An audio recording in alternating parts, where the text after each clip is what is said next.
we started through Facebook, honestly.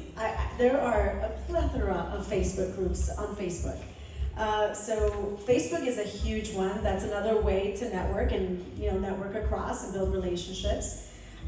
Social media has really been the way that we've stayed connected. So Facebook groups has been wonderful for us. I'm just gonna say I have a publicist friend, and it's not even like a whole cause being publicist you gotta pay all this money. No, if you just have publicist friends, they're a wealth of information, and so they just have their information. They'll freely give you that information. So it's just a matter of just asking them, like, hey, I'm trying to go to some festivals, or I'm trying to go into rooms of this caliber, and they'll just probably give you this information for free. And so now it's like you kind of unofficially have a publicist without having to pay for one.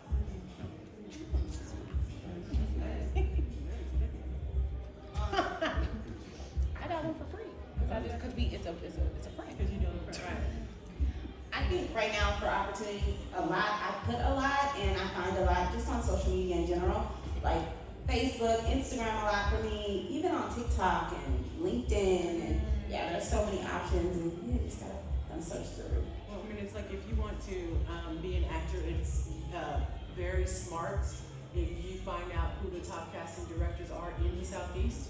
Start following them, because they, like I said before, they offer workshops, they do a lot of stuff. They're always, here, there, whatever, that kind of a thing.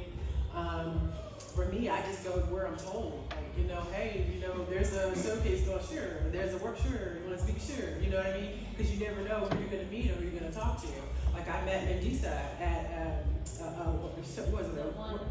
Yeah, it was like a showcase, and we just became like fast friends. And when I saw her, I was like, you know what I mean? So you never know who you're gonna meet. Just get out there. That's the whole point. Wherever, just get in there. Okay. You also mentioned the following casting directors, so then they make announcements. Yeah, because a lot of them they'll do especially now that the industry's kind of dead. A lot of them are doing work. A lot of them are doing workshops. A lot of them are doing showcases. A lot of them, you know what I mean? They show up, this, that, and the third, speaking, blah blah blah blah. But just being an actor in general, you should know which casting directors are doing what.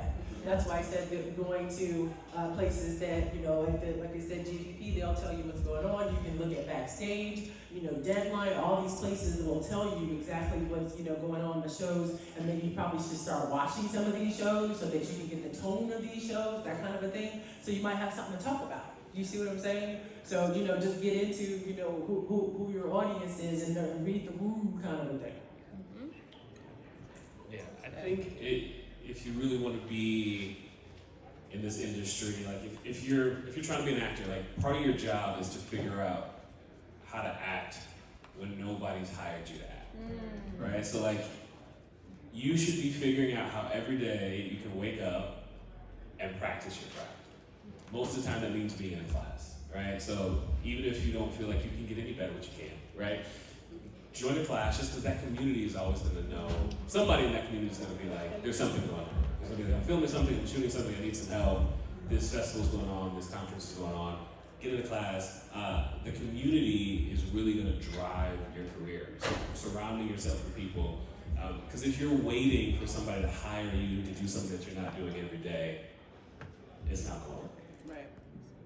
I agree. Acting classes for real. Yeah. I think a good tip that I learned maybe a little too late is I follow people that I'm inspired by, and I watch how they do things and how they carry themselves. Yes. And so all these people, I'm going to be following them because I respect and appreciate how they carry themselves, and the things that they're sharing are inspiring me. So that's what I do, and I wish I would have done it sooner. I wish it's kind of like you think it's a one-way thing and it's only about ourselves, but how are we taking care of ourselves? How are we managing our business, because we are a business? This is what I wake up thinking about. I have a life, I have children and a family and a whole thing, but this is still what I want to do, and I love doing it. So I want to embody that relationship with myself and embolden myself. So I follow those that inspire me, and the people that don't inspire me, I unfollow very quickly.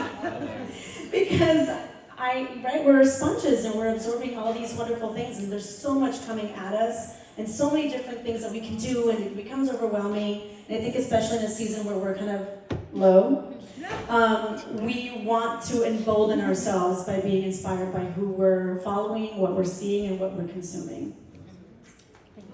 Thank you, Denise, and everybody else. So, one of my last questions. How do you follow up in a way that does not sound needy? How do you follow up with a way that doesn't sound needy? He said that's not for me. I just be sounding needy. I don't really. There's not really a whole lot of shade in my situation. Listen, I'm trying to work, man, and hopefully I can offer you something to your production. Like, hopefully I can bring something. I know some cool people. Like, I'll bring some talent. Hopefully I'll bring it up. But man, like, I'm trying to. I need Yeah.